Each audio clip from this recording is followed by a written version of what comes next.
I'm going to tell you what the benefit of no rest days as a runner is, and before I get into this, because it's not the reason you think, I need to tell you a story about why I ran 933 days in a row with no rest days in between.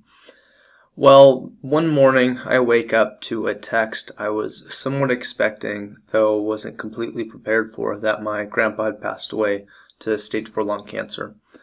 And I knew he wasn't doing well. I had talked to him on the phone, and then I was at the time in Florida. My family's in Utah, and I get that text in the morning when I wake up that he passed away in the early AM hours of the night.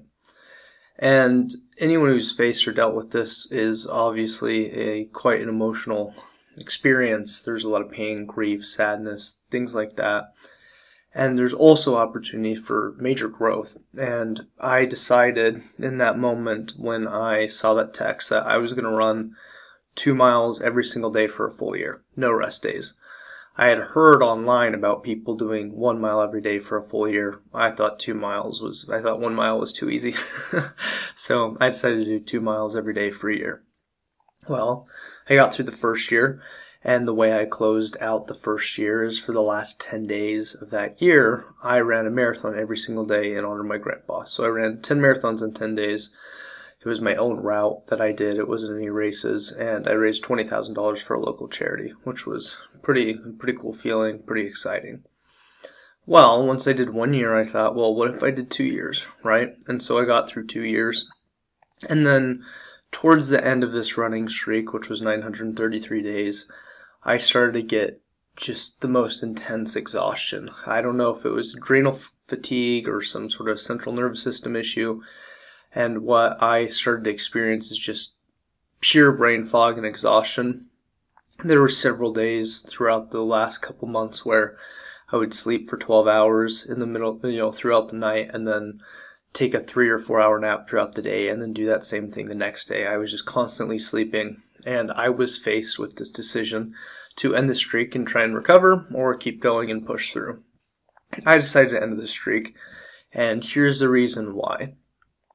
I realized what I had gained over those 933 days was not necessarily fitness, even though that was applicable.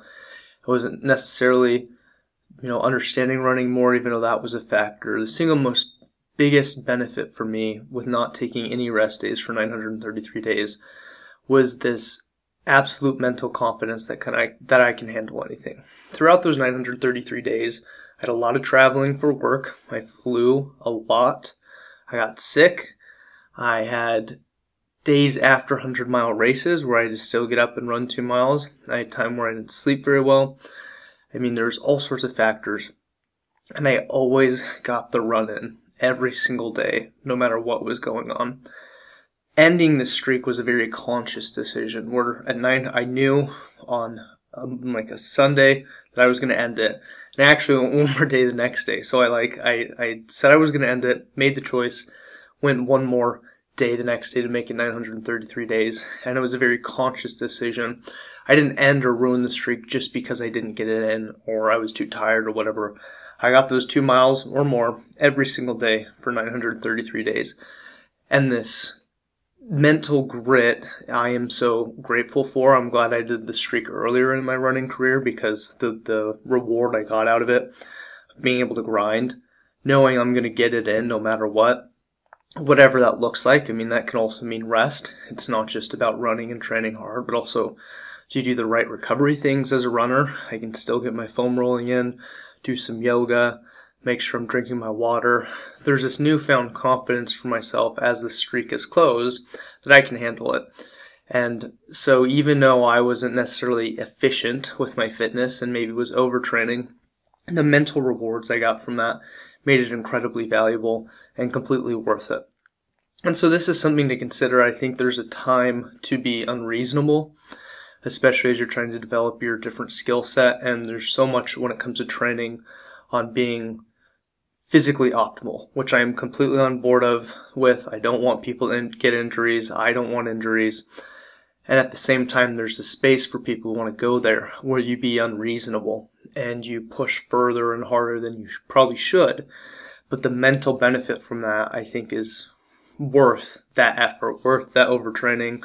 I've had to take a couple months off of running because of how much I put myself through. And yet that was completely worth it because of this newfound mental strength that I have and this trust in myself of being able to get it in.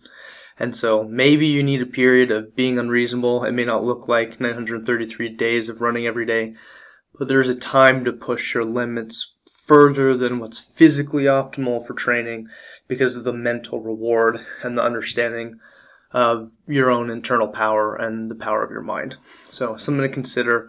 I'd love to hear down below any period of time where you were unreasonable, just to see what you learned from that and what you got out of it. And I look forward to seeing you on the trail sometime soon.